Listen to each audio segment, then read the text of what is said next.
Hey everyone, I'm Kai Chamura, the host of the Soccerpedia podcast. For today's episode, I have Jason Longshore, who is the color commentator for Atlanta United games on 92.9 The Game. He has been a recurring guest on my podcast for the past year, so I think this is his fourth time being a guest on the podcast, and very excited. We're going to talk about the Euros, about what has happened so far, predictions for the future of the tournament, hope you guys enjoy. There we go. Doing all right? Doing well. How about you? I'm doing good. Yeah, I just wanted to for this episode, I wanted to talk about the Euros and what are your thoughts on how the tournament's going thus far, and any predictions for not just today's games but the rest of the group stages. Well, what have you thought about how the tournament's played out thus far? It's been entertaining. We were talking about this on Soccer Down Here today, kind of comparing the Euros and the Copa America, and it feels like the Copa down in South America has been a little slower paced, a little more physical, maybe more intense at times. But the Euros have been open, which I wasn't sure if it would play out that way. Italy's been incredibly impressive, and they haven't conceded a goal yet. They've won all three of their matches. I think the Dutch have been very impressive after a lot of comments coming in that they would be a problem. They'd be boring, all the usual narratives about Frank de Boer that just haven't been the case in this tournament. And the Dutch have what could be, and we'll get a better sense of it after the next 2 days, a very favorable pathway in the bracket. The brackets in tournaments like this where third place teams can go through get really weird and sometimes can get very uneven. If things go the way that I think they could with these remaining group stage games, one half of the bracket could be brutal and the other half could be not a walk for the Netherlands, but definitely an easier road for them. Belgium is another team that finished 3-0 in the group stage, really strong. Lukaku's in great form for them. But I think the question about Belgium is, can they do it here finally in a tournament? I think there's a lot of questions about the Dutch in that same way too. But Italy, like, even though they didn't make the last World Cup either, like we feel like maybe there's a pedigree with Italy that, okay, they can win this tournament. The Dutch, I think, can win this tournament. Belgium, I'm not quite as sure of just yet. And then the games that are still left, France is the defending world champions. I feel like they can win this tournament. Outside of that, I'm not sure about Sweden winning, and I'm definitely not sure about Spain even getting to the knockouts. I'm not convinced by England yet. I'm not convinced by Germany or Portugal completely. So it feels very open in the way the games have been played up to this point, but it also feels very open in who could win the tournament at the end of the day.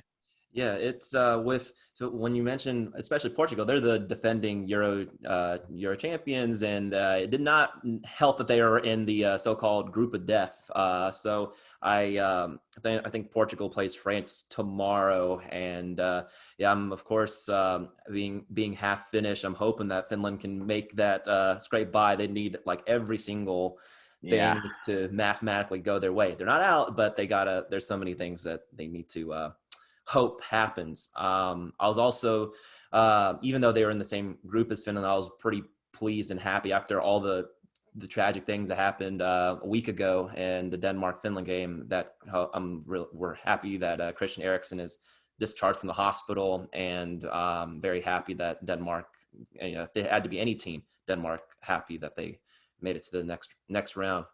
Yeah, it's great to see everything fall their way with yesterday's results and yesterday's win for them. And, I felt like they were the team that would have made it coming in.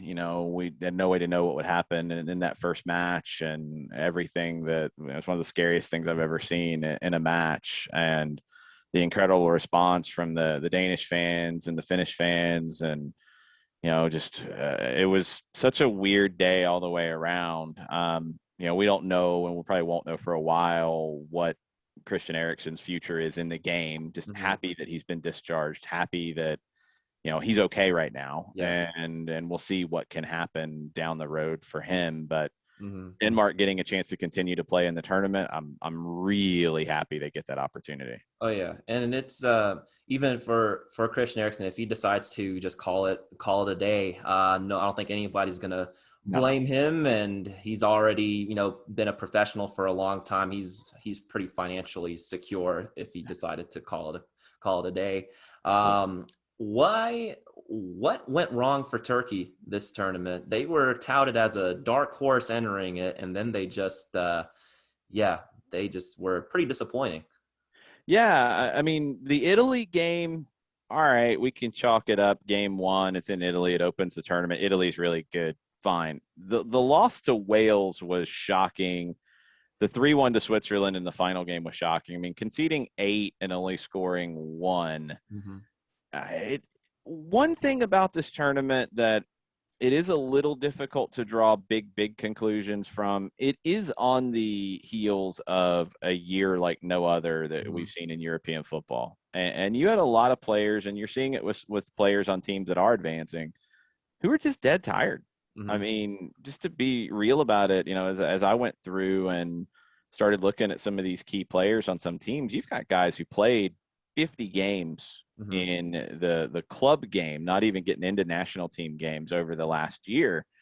And you did it in a shorter period of time than usual. So, players who were on teams that made runs in the Champions League or the Europa League had a lot of miles on their legs and then come into this tournament, maybe not in the best position to compete. And I think it did affect some of the teams involved. Russia was one that I feel like it maybe had an impact on. Um, Disappointing for Ukraine to be waiting to see if they're going to get through as a third place. Uh, England, I mean, has not been all that impressive. And you have a number of players who played a lot of games for England. Mm-hmm. Croatia, same thing. And they have to get a win in the last day to go through. So I don't think Turkey's alone in that, but there are some players that have just hit the wall in terms of what they can give in this tournament. And then it's kind of cruel for some of those guys who are Mm-hmm. exhausted coming into this tournament. They're even more exhausted coming out of it. They might have a couple of weeks off. And then, you've got Premier League teams playing preseason games at the beginning of August. Season starts the middle of August. You've got other leagues that are starting earlier than that. You've got some leagues that are starting as early as the end of July. Preseason is starting for teams right now. Mm-hmm. It doesn't stop because of what is to come with this next year that is ahead of us now, with having to finish World Cup qualifying, which has been backed up in so many parts of the world, having to get to where you can have the playoff games to qualify for the World Cup next summer Mm-hmm. in that window, and then start the next season, the 22-23 season, a little earlier to take a World Cup break. Yeah. So it's just brutal. And I feel like national teams and club teams in this upcoming campaign are going to have to look at giving guys breaks, and squad rotation is going to have to be critical. And it's hard to do in a Euro. It's going to be really hard to do in World Cup qualifying, but for the good of the players and for the good of the results for some of these teams, they're going to have to look at giving you guys opportunities because of the amount of minutes these key players are playing. Mm-hmm. And it's not like because I mean, of course, the past year just messed everything up, and there's not like they're gonna now just because, let's say, the Euros happened, in 2021. It's not, that doesn't automatically mean that the next Euros will be pushed back a year No. later as well, because I think Germany hosts in 2024, and so it's not like Germany's gonna be like, oh, okay, we're just because COVID happened and it got pushed back a year. We're gonna push this back another year. So that's now gonna be we'll have another Euro tournament in 3 years time, and that's gonna, yeah, like you said, that's gonna just kind of cram everything together. They may start doing away with at least from the Europe, maybe on the European side, to take away international friendly windows and fill those in with Nations League and World Cup qualifiers. So yeah, there's gonna be a lot of catching up to do, and that's not just for soccer but all the other sports as well. But yeah, let's see. So going on with Spain's national team. They've tied their 2 games, and it seems like these 2 past 2 European games, they tied Sweden 0-0, and then they tied Poland 1-1. Even though they maintain close to 80% of possession, and that seems like that's been a true Spanish masterclass performance in since 2014, that they maintain all this possession, but they're very toothless in front of goal. What's been going on? Well, I mean, a lot of it is the teams know how to deal with Spain at this point because they are toothless in front of goal. They just don't have an attacking threat that scares you. If it's Morata, who is offside quite often, he did produce with Juventus. He did score, I think, 20 goals with them in all competitions. But you look at all the opportunities that he had that he didn't score, whether he was offside or he missed chances in front of net. He's not somebody who scares you. Gerard Moreno is not somebody who scares you up top. So teams are dropping and playing deep. And look, it's difficult for Spain. The teams are there. Spain wants a lot of the possession, but teams are also giving them possession. And that's what gets you to 81% of the possession in 2 games. The biggest number that is concerning about Spain is they have created big chances through that possession. The chance creation is there. The finishing is not. Mm-hmm. And, that's the biggest difference here is teams know they can be safe, try to hit Spain on the break, which Sweden, even with like 15% of the ball, created chances on the break and had good opportunities to win that game. Teams are willing to play the long game against Spain. They'll sit back. They'll make it difficult. They'll concede possession, try to hit them on the break because they don't feel like Spain can hurt them through that possession until Morata or Moreno or somebody else shows that they're a goal threat. That's how teams are going to approach Spain. And it's really difficult when you're Spain in that situation, when teams play a low block, defend with 8 or 9, and just take away the space from you. Mm-hmm. And like you said, the teams have pretty much figured out the days of tiki taka being pretty much a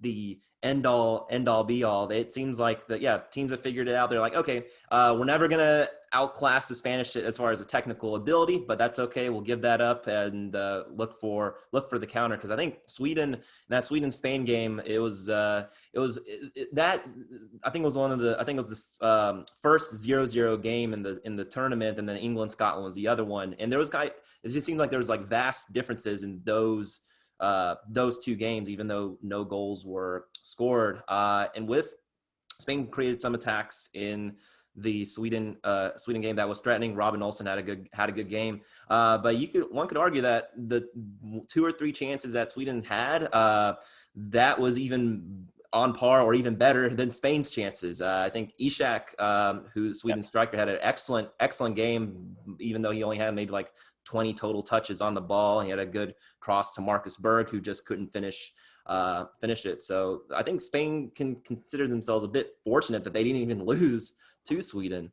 That's what's tricky about Spain right now. And you go back and you look at even 2016, and they won back-to-back Euros in 2008 and 2012. 2008, Fernando Torres was at his best, and he was that goal threat. 2012, at least the ghost of Fernando Torres was still a threat. You had David Villa. You had others who were goal scorers in 12, even though they had gotten more defensive by that point. It was more of possession to slow play down as opposed to possession to create opportunities. But you look at 2016, where they got to a knockout game. They only scored 5 goals in 4 games then. And the numbers are similar in that they had a lot of the possession in that tournament. They had 66% of the possession in the 4 games they played. Mm-hmm. They weren't even creating as many big chances in that tournament as they are now, but the attack is worse. It's Morata 5 years later, mm-hmm. and nobody else has emerged. Mm-hmm. And that is ultimately what it comes down to for Spain. And Luis Enrique is just in a tough spot. I mean, a lot of people are critical of him, but he does not have the players necessary to be Spain right now. Mm-hmm. And it's a bold move to be something different. If you are Spain after what happened in 2008 and 10 and 12, with winning 3 major trophies 3 times out of the gates, they are expected to play a certain way. And the problem is you don't have that tip of the spear, that forward, to finish off the plays that this way of playing creates. So it gets criticized, but it's not the idea of having the ball that's a bad thing. Possession is a good thing when it creates good chances and they're finished. For Spain, they don't have anybody to finish those chances. And it's an impossible decision for Luis Enrique to say, well, we're just not good in the attack. Let's sit back and defend. Mm. That's the way that you would play it if you're a club manager and you don't have those expectations of we have to play a certain way. But that's what this team is suited to do because they don't have that striker, and they just don't. I think, of course, Spain has been through like a transitional phase. Like long gone are the days of Torres and Villa and Puyol and Iniesta and Xavi in the midfield. And I think not just they're missing a striker. I think they're also missing some leadership on that Spanish team as well, because it's a very young team. They had, of course, Sergio Busquets, but he had to miss out because he had tested, or an initial test was positive. I think he was negative on his second test, so he may return back for his the final game against Slovakia. Because when I saw that lineup for Spain and Jordi Alba was a captain, like, okay, yeah, Alba's been, with the Spanish national team for close to a decade at this point, but nothing about him comes across as, oh, I'm going to look to Alba for leadership and get us through this match. So a lot of young guys on this team, and I feel like it's maybe a tournament too early for most of these kids to make a deep run. They're talented, but maybe their time is in 3 or 4 years. Yeah, without Sergio Ramos, they didn't have a national captain. With Ramos not picked because of injuries, with Busquets missing the beginning, they didn't have that natural leader at the beginning of the tournament, and it absolutely has hurt them. The biggest thing, though, is they just don't have a goal-scoring threat. And creating chances and possession is great if there's somebody to finish it. They don't have that right now, so they're going to have to keep running into the brick wall that they keep running into right now, because they can't change the way that they play. And look ahead to their last group stage game against Slovakia. Slovakia has been a dangerous team in this tournament. They won their first match against Poland in a really strong performance. They narrowly lost to Sweden. Slovakia can beat Spain, and I think Slovakia will be 100% comfortable sitting back and defending deep. And Slovakia is a huge underdog in this match, but they can absolutely beat Spain and send them home. Mm-hmm. And let's talk about Poland real quick. They have, of course, Robert Lewandowski, who may win the Ballon d'Or. He's coming across an excellent season, Bundesliga. Every time with Poland, it happened in the World Cup a couple of years ago, and even with most of the major tournaments, seems like Poland also, similar to the Turkey national team, that they seem to always enter in these tournaments as dark horses, but they never really quite do anything with that. They're sitting on one point right now. They still have a good chance of still qualifying for the next round. They just got to beat Sweden. How do you think Poland should approach their final game against Sweden? Where do you think Lewandowski may get some help from? Because it seems like it's been a one-man show, and he's just not. I don't know. Yeah, I mean that's Poland. It is a one-man show. You start to look around at the other key players and where they're at, and it's a different kind of squad. It's a different squad when you're looking at guys from Lokomotiv Moscow and Norwich and Leeds playing key moments as opposed to some of the other teams in the tournament. There's a talent difference. Lewandowski is incredibly special, but Poland on the whole is not as talented as Sweden and Spain in this group. Slovakia has been the surprise, but Poland going up against Sweden in that final game, this is the difference between the conversation we were having with Spain. Spain, it feels a little hopeless because they don't have that guy who can score. You're looking for, creating an own goal almost or something from a set piece because the run of play, you just don't have that forward. Poland has that puncher's chance because of Lewandowski. And set pieces can be incredibly dangerous because of him, but also that one cross, that one opportunity put in, Lewandowski can score goals for you. So Poland can be comfortable in some of these situations where, yeah, they have to beat Sweden in the final day. They can beat Sweden in the final day. Mm-hmm. I mean, Sweden hasn't been that impressive to me in this tournament. They got by Slovakia. They had the draw with Spain where they, sat back, and it was the right approach. It's an approach that frustrates me to no end because I don't like to see a team that just doesn't want to play. And Sweden didn't want to play against Spain. It was the right strategy because of what we've talked about with Spain. Now against Poland, I'm really curious to see who carries the play. I'm really curious to see who comes in with the initiative. Poland needs to, because they need a win. A draw is not going to be enough for them. But can they, because of their level of play? Does Sweden say, all right, Poland's going to have to come out. Let's do what we did against Spain, and let's hit them on the break. We'll finish our chances, and we'll be fine. Poland has to try to just feed Lewandowski as much as they can. I mean, it's simple. It's not going to be necessarily pretty, but they need to try to get the ball in wide positions and put crosses in and feed Lewandowski as much as they can. He's good enough to find goals for them to beat Sweden. I don't know if Poland is good enough to give him the opportunities to find those goals to beat Sweden. Mm. And because when you mentioned about how Sweden, like Sweden's style of play, especially against Spain, there was a post-match interview with Jana Andersson, their coach, and he was saying that, hey, I get it that the fans wanted they may be frustrated with Sweden's performance, but you're playing in Seville with temperatures reaching the 90s, and there's no way we're going to beat them on technical ability. So he was pretty pragmatic and upfront about his approach, and it paid off. It works. I don't like it. I understand it. I was angry about it watching it. You want to see both teams play from just a neutral perspective, but he's not there to please neutrals. He's there to advance, and you have to manage the tournament as a whole. It's something that I think Gareth Southgate has been criticized for with England a little bit, but he's been very clear. He's managing the tournament. He's not managing this game, this moment. He's managed the tournament to put them in a position to where England is through into the knockout rounds. And they now are gearing up for those games where you have to manage the individual games. But he had to advance. And Sweden is in a good position. Same thing.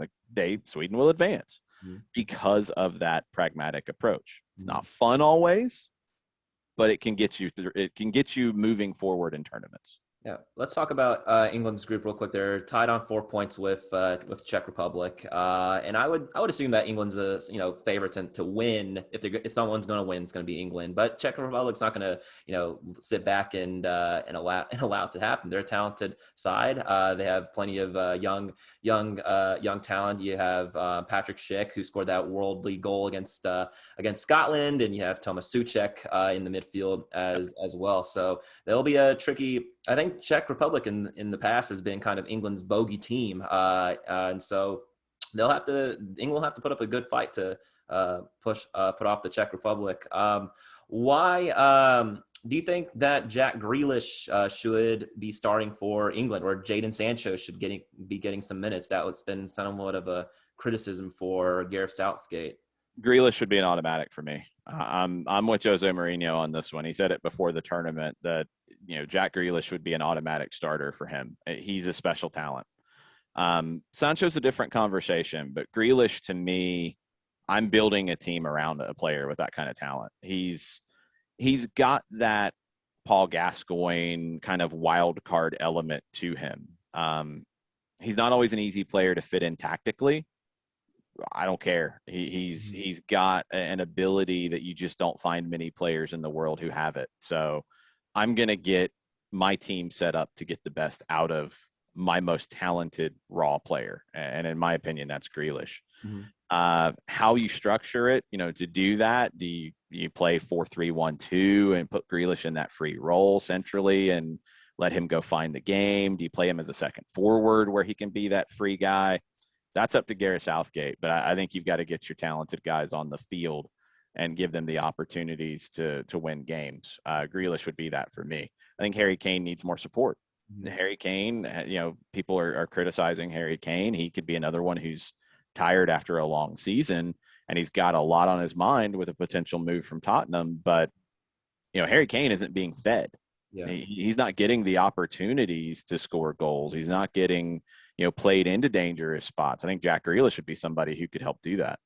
And when he came on as a sub in the Scotland game, I think he came on like the 60th minute, and it was no surprise when before the match started, the commentators were saying that, oh yeah, Grealish is one of the most fouled players in the EPL, and when he came on, he was fouled immediately like 7 or 8 times, and I was like, yeah, it's really very difficult to take the ball away from him without fouling him. So he'll be a guy that can win those dangerous set pieces, and it was just surprising that England couldn't really capitalize on any of the fouls that Jack Grealish was able to win for them in that Scotland game. That's one thing where they're missing Harry Maguire and his ability on set pieces, because you go back to 2018, England on set pieces, that was what carried them to a World Cup semifinal.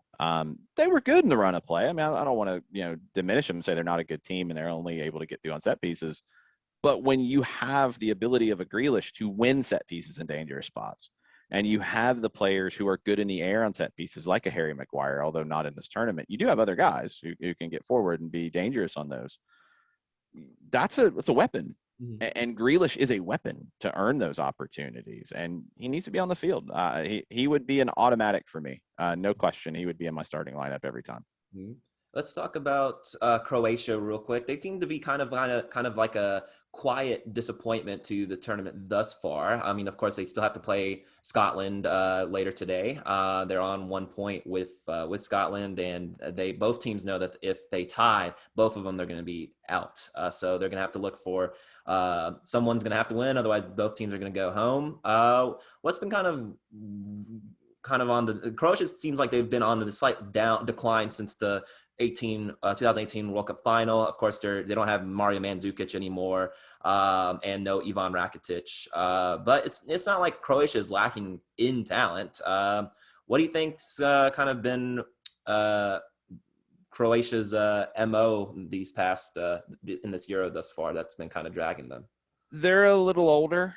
And, again, you got key players who played a lot of games, and older teams are going to struggle with that more. But the thing about Croatia is they're in a perfect position when you look at it. You look at the odds. They need to beat Scotland in the final game to go through. They have to do it at Hampden Park, which won't be easy, but they're the favorite, and they should be. I mean, this is a team that was a World Cup finalist in 2018.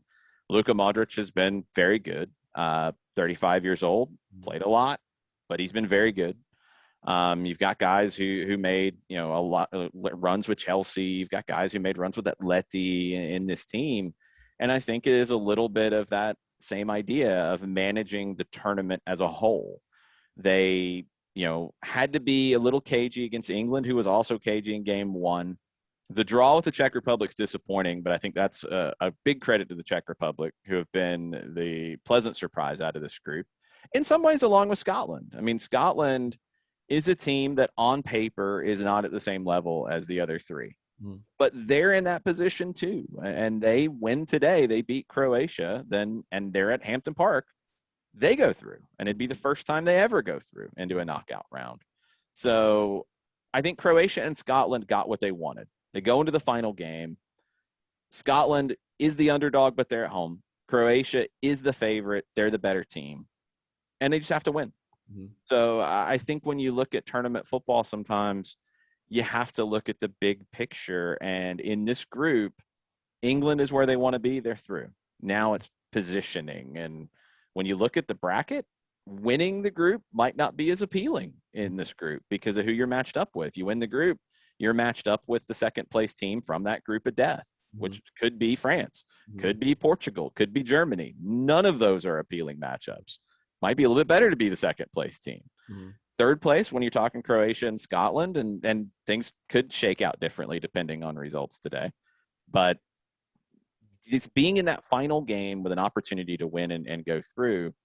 Everybody got what they wanted out of this group so far. Now it's about that final bit of positioning. And Croatia can rely on these, incredibly talented veteran players like Modric, like Kovacic, who have been there, have done that, can carry them in these moments. Perisic as well, and do what they need to do. They're not in a place that they're uncomfortable. Scotland today is that underdog, but they have the puncher's chance. That game will be fascinating with those two because a draw does no one any good. I think both teams will go for it in their own way, and it could be a really compelling match. Mm-hmm. And let's final thing to talk about is the group of death. France is in the driver's seat with 4 points. They had a disappointing tie with Hungary the other day, but I don't think that's going to really bother or affect them as much. I think they have a pretty decent chance to beat Portugal because I think Portugal's defense was definitely exposed against Germany, and of course they have somewhat of a aging center back in Pep. So there's no, I mean, not taking points away from him. He's still a great defender, but he's not young. And so, what do you think of that group of death on their final match today? I think France is playing Portugal, Germany's playing Hungary. What do you think is going to happen in that group? So Germany at home should win, coming off of the win over Portugal. I think they win. They go to 6. France and Portugal's the interesting one because the French have been that team that has kind of been coasting, it feels like. Like they know they're good. They know they should go through. They're in position. They're going to go through. They're fine. But can they deal with Portugal's attack? Because the back line does concern me. I'm with you there. I think that's the weak part of Portugal. But that attack, I mean, with Cristiano Ronaldo, who's in good form, with Bruno Fernandes, who's in good form, they can beat teams with those two. And France is a team that hasn't exactly looked like the team that won the World Cup last time out. Didier Deschamps is another guy who manages tournaments, and he manages the tournament as a whole. Does he start to dial it up in this one? I don't know. Does he just do enough to get through? I think what he has to keep an eye on are those matchups, and they'll know where England finishes. England's a team I'm down on England in this tournament. Croatia's a team you got to worry about too. They'll know the Group D placements. Coming into that game, Didier Deschamps will know where he wants to be. If he wants to avoid England, he could try to avoid England. Because France and England in a knockout game is not exactly what you want in the round of 16 if you're France. Germany should win. I'm not too concerned about that one. But France and Portugal, I wonder if it gets a little cagey because of the situation with it. France is just that team that feels like they've held back a little bit. Do they open it up here or do they wait till the knockout rounds? Can Portugal defend France enough? That's the one that I don't think they can. And we had a question on our Soccer Down Here show last night about the 3 third-place teams coming into these last group stage games, Croatia, Spain, and Portugal, who is the most likely to be knocked out. And there's a compelling argument for all of them to be that team because of the matchups, because of what they have to face.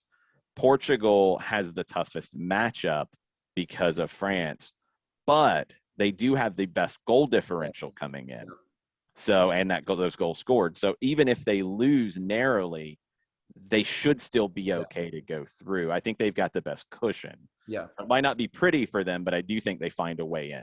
Yeah, because even if they lose by a goal, they'll still have a better goal difference than Ukraine and Finland. So as a Finnish fan, I'm hoping that France drubs them by 4 goals, which is totally not impossible. But, no, it's not crazy.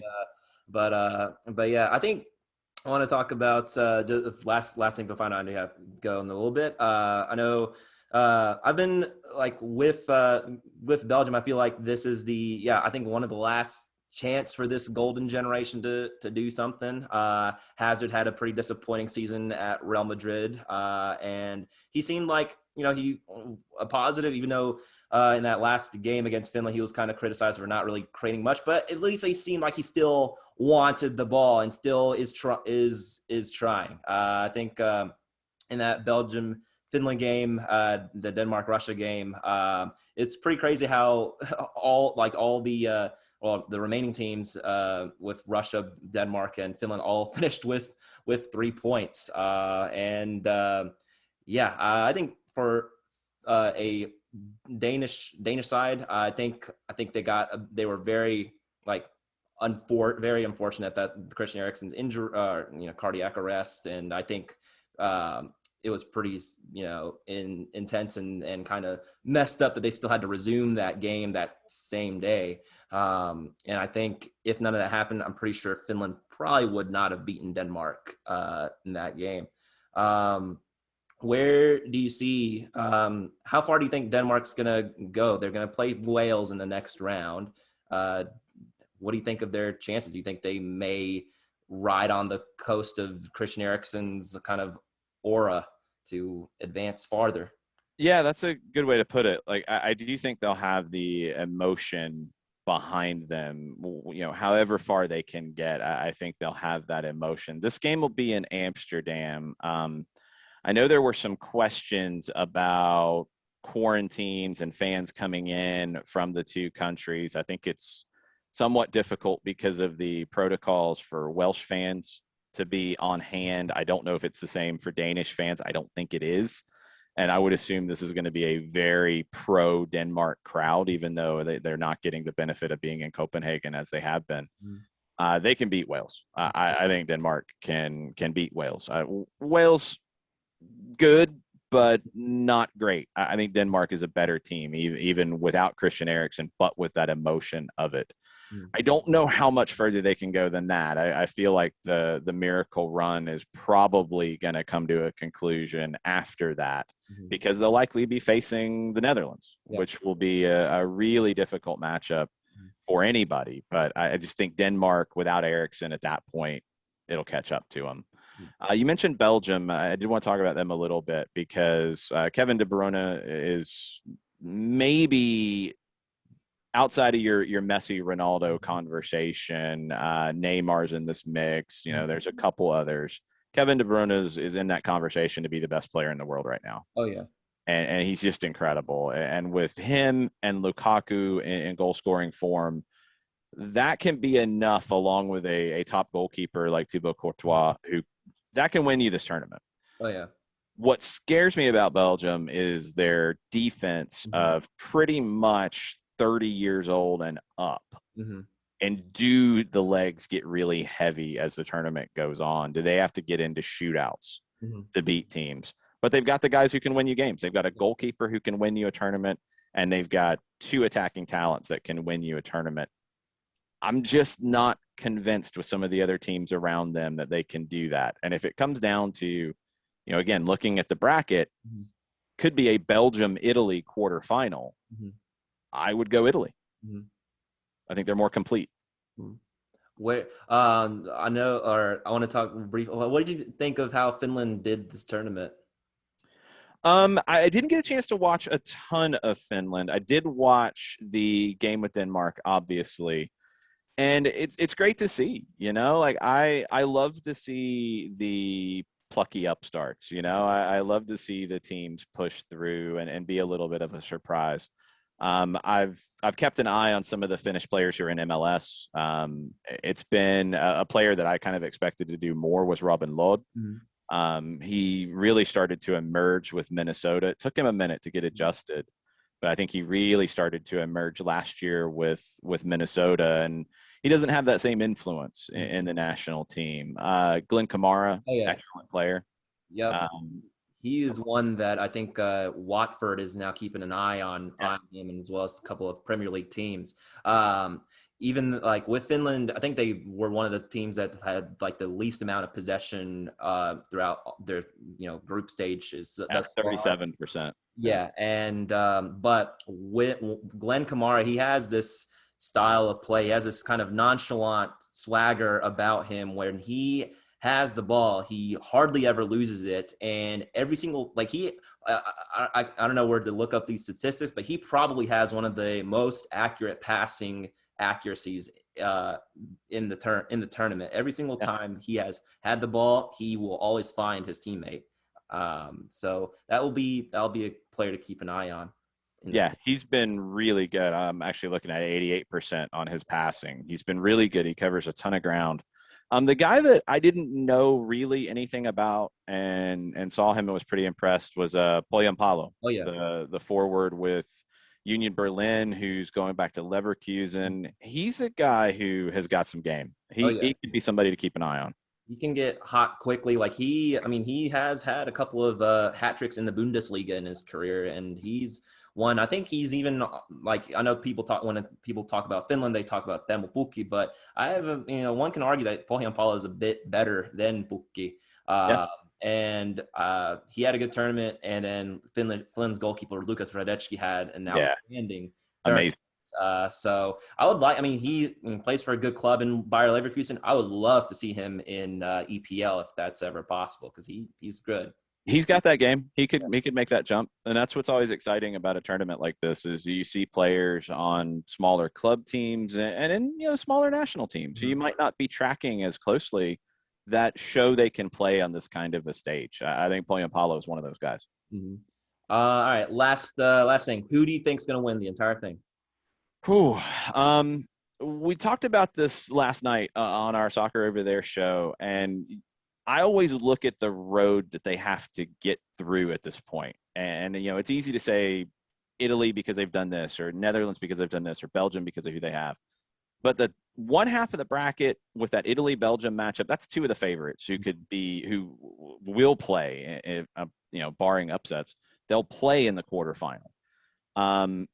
I really do want to see what England does and where they fall if they try to avoid, if then France or Germany or Portugal tries to avoid somebody, that could get really weird.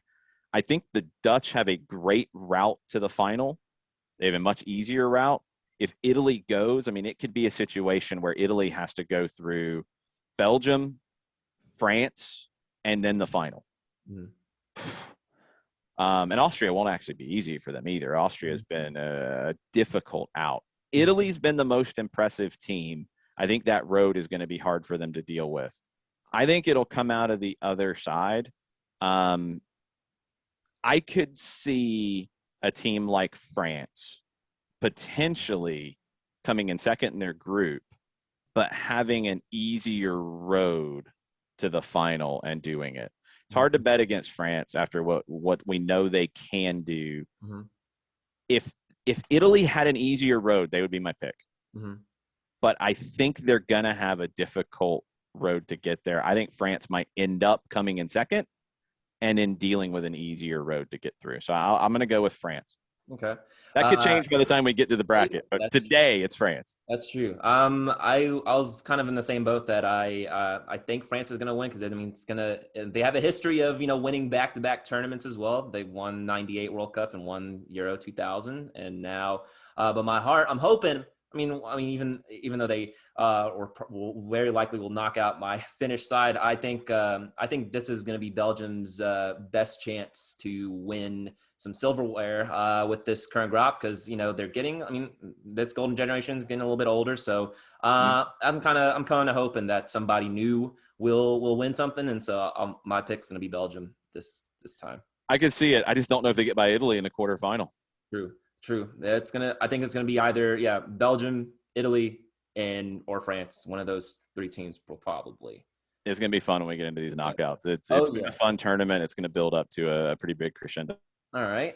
And one thing. What do you think is gonna be your predictions for these two games later today? So my heart is with Scotland.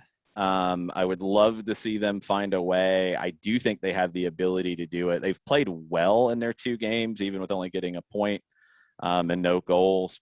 But it's a big ask to get past Croatia. I want to pick them. I don't think they can do it. The England-Czech game is really fascinating to me because I could see some possible shenanigans in not wanting to win the group and face a France or a Germany or a Portugal, trying to avoid that. I'm going to go with draw between the Czechs and England, and I will go with Croatia winning narrowly 2-1 over Scotland. Okay. I think I'm going to go I think I put my predictions on Facebook, but I'm really hoping from a finish point of view that the Scotland Croatia game ends in a tie. So I'm gonna pick a 1-1 tie between them, and I'm going to guess England's gonna beat Czech Republic 2-1. That'll be my prediction.